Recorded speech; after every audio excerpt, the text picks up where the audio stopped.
Well, Eric and Greg, right now we're going to bring in Lieutenant Colonel Avital Leibovich. She served more than 20 years in the Israeli Defense Forces, many of it as a spokesperson. She is now the director of the advocacy group American Jewish Committee. So I will call you Colonel Leibovich, and if you could talk to us about this IDF strategy in this new phase of war. What can you tell us? So the main goal of the war is number one, to defend Israel and not to return to the same situation Israel has been facing since really 2001. That was actually the first year when rockets started flying from Gaza into Israel. So 22 years of rocket firing, but it's even more than that. Hamas has one goal: to wipe out Israel. They call on their charter Jews pigs, animals. We don't have the right to exist here. And we want to make sure, Israel wants to make sure that this changes, that Hamas is no longer controlling the Gaza Strip. And the second goal is to return the 229 hostages home. In order to do that, it isn't sufficient to only have Air Force raids.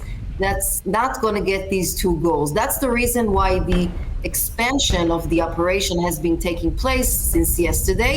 And you will be seeing a lot of activity on the ground: artillery, special units, commandos, and also special units from the sea.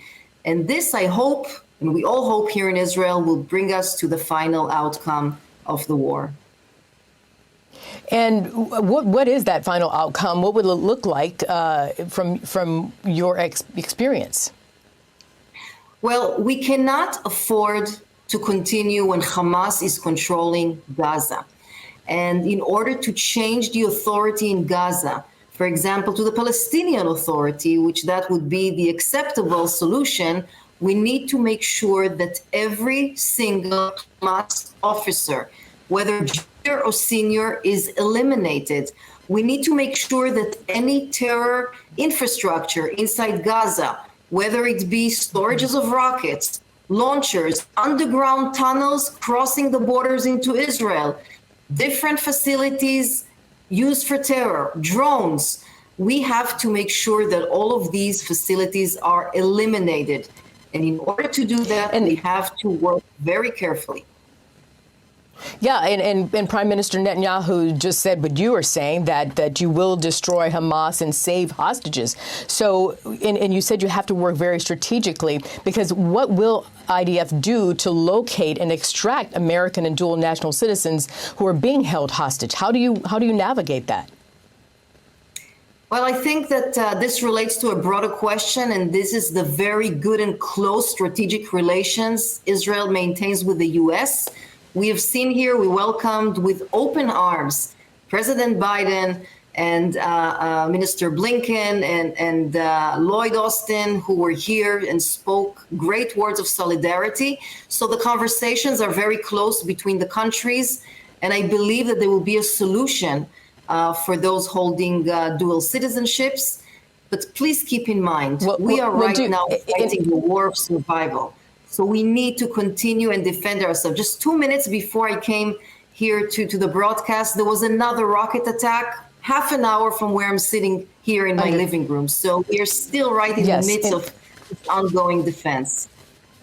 Absolutely. And I understand that you don't have a specific answer in terms of how the hostages will be released and hopefully saved and gotten out of there alive. It appears that the Prime Minister and the Defense Minister were saying that they were going to put this pressure on, this initial pressure, in hopes that somehow Hamas will be willing to release these hostages, at least some of them. I do have one last question for you regarding the other role that you play, which is the Director of American Jewish Committee.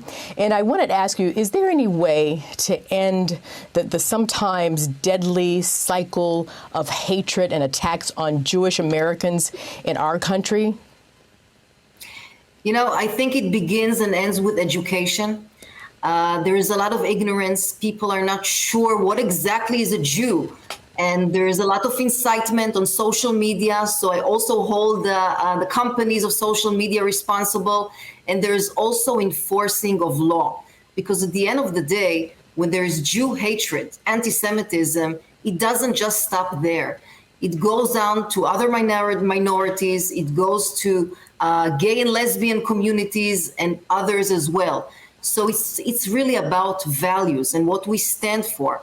I'm very happy that the US and Israel share the values, but I'm very concerned of the rising anti-Semitism in the US and also in other countries in the world where there is Jewish minorities as well. And I do hope the authorities will take the relevant measures so this will minimize and eventually cease to be.